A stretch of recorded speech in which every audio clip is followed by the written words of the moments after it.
While the great ancient Bronze Age civilizations of Egypt, Mesopotamia, and China have all left epic monuments, written records, and were remembered throughout time, there is one ancient civilization that lay forgotten underground until the 20th century.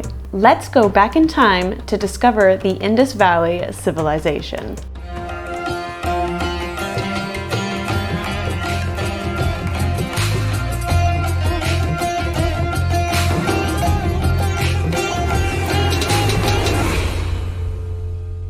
Hey everyone, welcome back to Dig It with Raven. Today I have a super fun video in collaboration with a bunch of other history YouTubers called Discovery of India. Please make sure to check out the rest of the videos in this collab by clicking on the link in my bio or in the pinned comment to access the rest of the playlist. Now, if we're going through this playlist chronologically, I'm first, no pressure, with the largest early urban civilization of the Bronze Age, the Indus Valley / Harappan Civilization. So without further ado, let's begin. The Indus Valley is one of my all-time favorite civilizations because it's just so darn mysterious and so unlike other civilizations that were around at the same time. Imagine with me, if you will, a civilization with no gods, no kings, no war, the largest of the ancient civilizations with a population of over 5 million people, over 1,500 sites spanning an area of over 1 million square kilometers, full of planned cities, sewers, with standardized bricks and units of weight throughout the entire area. Fascinating masters of bronze and beadwork, vast traders with a still yet to be deciphered writing system, and possibly the world's first indoor personal toilet. All of this and more can be found along the banks of the Indus River. Being one of the first urban centers in human civilization, the Indus Valley Civilization existed from around 3300 BCE to 1900 BCE, but it really began to flourish around 2500 BCE. For some context, at this same period in time, the Great Pyramid of Giza was being built, and the Mesopotamian city of Uruk is having its heyday being the largest city in the world. Like most major ancient civilizations, the Indus Valley Civilization developed along rivers. And since we're talking about the Indus Valley Civilization, there was obviously the Indus River, but there were also other rivers that fed into the Ghaggar-Hakra river system. Although the Indus is still going strong, the Ghaggar-Hakra system is mostly dried up today, and scholars refer to it as the Saraswati, an ancient lost river that was mentioned in the Hindu text called the Vedas. Based on archaeological evidence, the Saraswati River may have been the more powerful water source as there were more sites found along that area. Of course, the Indus had a couple more centuries of flowing power and therefore more opportunity to change course and erode sites that would have been found in its vicinity, so we're never really 100% sure. But anyways, due to many of the Indus Valley Civilization sites not being found very close to the Indus River, we've come to rename it as the Harappan Civilization after Harappa, the very first city that we found from these people. So either term is understood, but for the remainder of this video, I will be using the term Harappan Civilization. The Harappan Civilization was not known to us until the early 20th century. No one had suspected a lost civilization to be found in this part of the world. Sure, some people noticed some things sticking out of the ground here and there. For example, ancient travelers like Alexander the Great's general Aristobulus commented on ruins he spotted dotting the Indus River, but nothing was really ever suspected of them. It wasn't until the 1920s, with excavations taking place by archaeologists at Harappa and Mohenjo-Daro,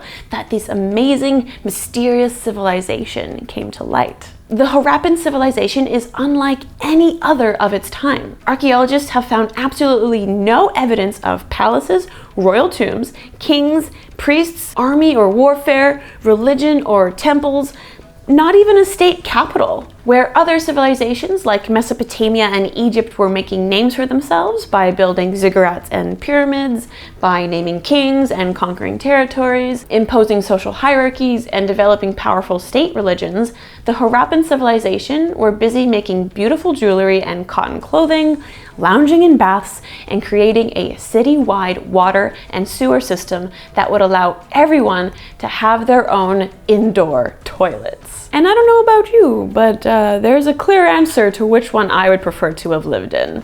If we're talking about clean cities and sustainable development, we have no further to look than the Harappan Civilization. Even though some are separated by hundreds of kilometers, Harappan sites are extremely uniform in their city planning and building. Harappan cities were usually separated into two parts, a citadel and a lower town. The citadel had all of the important buildings like granaries, a marketplace, metalworking, a meeting hall, and in the case of its largest preserved city, Mohenjo-Daro, a huge bath. We'll get to the baths later, don't worry. Citadels were built on top of mounds, not for protection from invaders or enemies though, probably for protection against floods. And the same goes for the walls of the lower city. Most likely just protection against big scary animals and the flooding of the river. Which brings me to the lower towns of Harappan settlements. Across the entire region, we see settlements created on a grid pattern oriented to the cardinal points, with smaller winding roads off the main grids used as entrances to houses in each segment. These houses, along with the rest of the buildings and city walls, were built out of a standardized brick system that all followed a ratio of 1 to 2 to 4. And if we're talking about standardization, don't even get me started on the uniform system of weight and measurements that they implemented throughout the entire Indus Valley region. Cities were so well planned out that when Mohenjo-Daro was first being built, they made 700 brick-lined freshwater wells throughout the city, and they never had to build any more when the city grew. Yep. The city planners were so good that they took population growth into account when founding Mohenjo-Daro. Like, we can't even do that very well today. Mohenjo-Daro was home to tens of thousands of people. We aren't 100% sure of how many,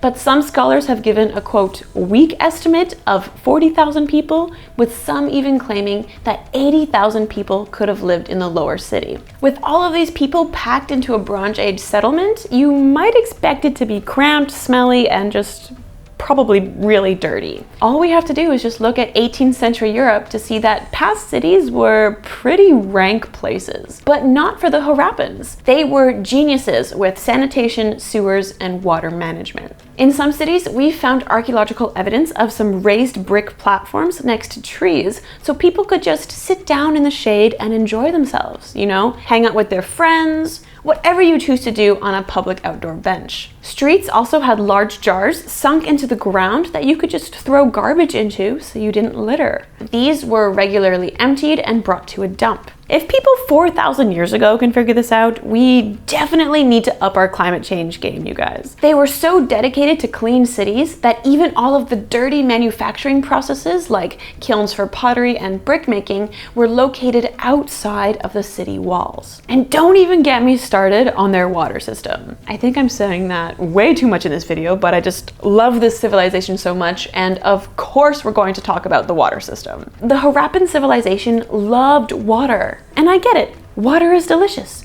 Water is life. Every single home in Harappan cities had something called a bathing room with a floor that slanted so that the water could drain into the brick-lined sewer system that ran under the entire city. And this is like 2500 BCE, you guys. Remember that. This is over 4,000 years ago. Each house also had a toilet that would also empty into these sewers or into some sort of proto-septic tank. These guys knew what's up, let me tell you. I'd definitely prefer one of these fancy toilets over any Roman toilet that was built 2,000 years later.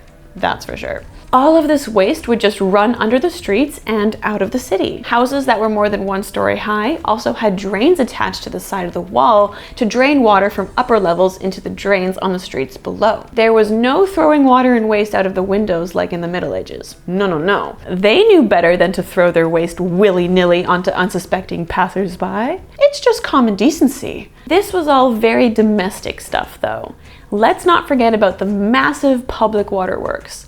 I'm talking about the Great Bath of Mohenjo-Daro. This bath was a 900 square foot tank that was fed and filled from the Indus River. No other example of this has been found at any other Harappan site, which has led some scholars to speculate that Mohenjo-Daro may have been the seat of power for the Harappan civilization. But I'm getting ahead of myself. The bath was multi-storied with a pool that measured 2.4 meters deep. Like everything in the Harappan civilization, it was made out of bricks, but to make it waterproof, they were covered with a layer of tar. There was a well and a drain to ensure the water was always fresh and clean, but we have no idea who exactly used this bath and why. As archaeologists, we can draw comparisons to other examples like Roman baths and the modern bathhouses of places like Hungary, but when everyone had their own little bathroom in their own house, why would this super large bath be needed, and why is this the only example that we have? And if you know archaeologists, I'm sure you can all guess what conclusions and hypotheses we might have drawn. It was ritual. Ding, ding, ding, ding, ding. When we don't know what something is, we just slap religious significance onto it. And you know what? The Great Bath of Mohenjo-Daro may have been used as a ritual religious thing, but regardless of that, it really drives home the importance that the Harappan civilization placed on hygiene. With all of this city planning and standardization, it's hard to believe that looking at the types of houses found in Harappan cities, there is no evidence whatsoever for palaces or royal residences. Yes, some houses were bigger than others, and jewelry has been found under the floors of some residential areas, but there didn't seem to be a set hierarchy or ruling class, which is really strange for an ancient civilization.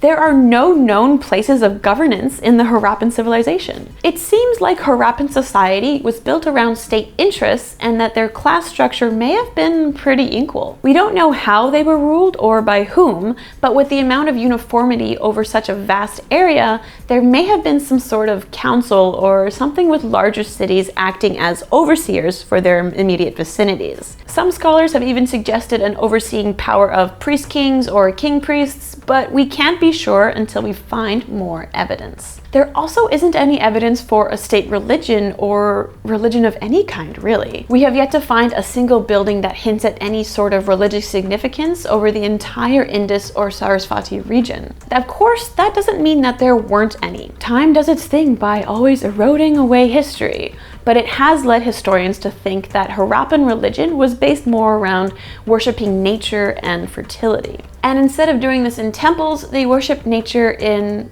well, nature. There is one stone seal that's been found at Mohenjo-Daro that may hint towards something like a deity. It's an image of a seated man decked out in amazing jewelry with a horned headdress surrounded by animals. There have been tons of interpretations about who this seal might represent, which could actually be enough in its own right to make a separate video on it if you guys want, but he is seen as a possible horned deity, a master of animals, and possibly a proto-Shiva deity from the Hindu tradition. One thing we do know for certain, they loved water, and I wouldn't be surprised if water played a big role in their spiritual life as well. Some scholars agree that the Great Bath at Mohenjo-Daro would have been used as some sort of ritual bath for religious purification. The Harappans didn't just hang out on their lonesome though.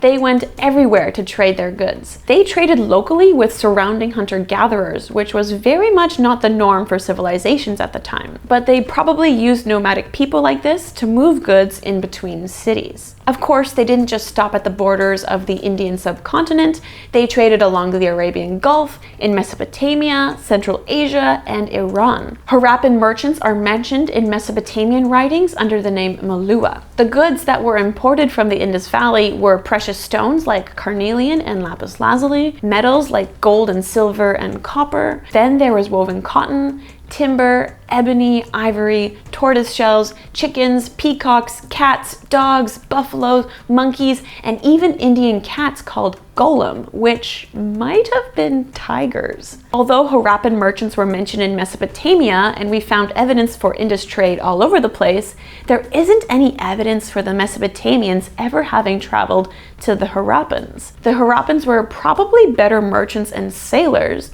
but there are also very few Mesopotamian artifacts found along the Indus. So if that's the case, then what exactly were the Harappans trading for? It was possibly mostly just luxury and manufactured goods. Maybe all the Harappans wanted to do was just trade to support their very luxurious bathing lifestyle. There's even evidence of the Harappans exploiting goods solely for the purpose of trade and not even their own personal use. The Harappan site of Shrouded in modern-day Afghanistan might have been operated as a colony to monopolize lapis lazuli mines. The Harappans didn't really care so much for this precious stone, but they knew the value that others had placed on it, so they used it almost exclusively for export, which is very sneaky, very, very good idea to the Harappans there. Like, kudos to them. We also know that the Harappans were very advanced craftspeople. They were also master bead makers and made them out of stone, shells, terracotta, gold, silver, and copper. They used this tiny little drill and it took forever, but the end result was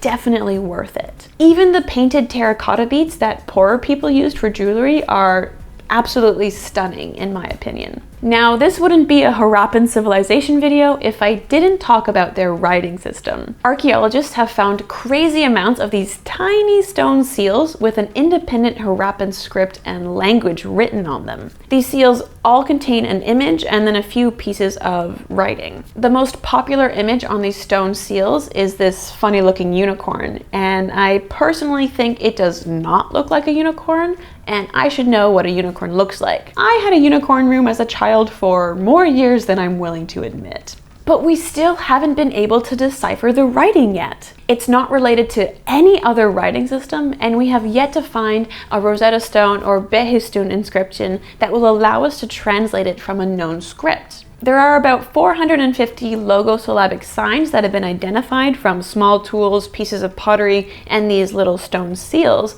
but we're still not sure what these seals could have been used for. They might have been stamps, seals, ID cards. We don't know, and until we decipher them, we can only really make educational guesses. The issue is, even if we're able to decipher the Harappan script, these stone seals are the only pieces that have writing on them. No other written records have survived, which means that everything that we end up learning from these seals would be extremely biased and only offer a tiny window into their world. But hey, maybe one of you guys can become a linguist and finally crack the code. The Harappan civilization really just sounds like the chillest civilization ever. They gave zero care about battling people or conquering new territory. All they did was trade a bunch, made beautiful things, and just chilled in their baths all the time. Definitely the most underrated ancient civilization, if you ask me. Of course, all good things must come to an end, but how this exactly happened to the Harappan civilization is still a mystery. After rising to prominence around 2600 BCE, by 1900 BCE, there was a sudden decline in their way of life. Harappan writing was forgotten, drains and sewers fell into disrepair, and everything just kind of shut down. It seems that the Harappan civilization disappeared out of nowhere by 1300 BCE. There's no evidence for battles, no war, no sieges, no destruction layers. The Harappans may have ended their civilization just as peacefully as they lived it, which is such a contrast when we compare it to the rest of history. War is a constant for a multitude of reasons, but the Harappans never seemed to engage in any sort of warfare, and the few weapons that we have found were definitely not made for battle. So how did the Harappan civilization end? We've got a few options that can answer that question. There could have been a reduction in trade, possibly some civil strife among the cities. It could have been disease or a cultural change, but a big factor was probably climate change. I mentioned at the beginning of the episode that the Saraswati River probably played a larger role than the Indus in Harappan society, and around the same time of their decline, the river started to dry up. Crops would have died out and people would have had to move away in order to survive. And that, my friends, was the end for our peaceful farmers, herders, and traders who just love to take baths. Of course, there must have been some civil strife or international disagreement at times, but what do you think? Was the Harappan civilization the utopia that never was? Let me know in the comments below. If you liked that video, go ahead and smash that like button down below. Don't forget to subscribe to my channel so that you never miss out on a video, and definitely go and check out the other videos on this Discover India collaboration by clicking the playlist link in the pinned comments or in my description. As always, sources and further reading are in my description as well as on my website. And if you like my videos and want to support my work, head on over to Patreon and become a patron. You get early access to all of my videos as well as the opportunity to get some free stuff, or even have your name on the screen right here. Here are all of my socials, and as always, stay dirty, my friends.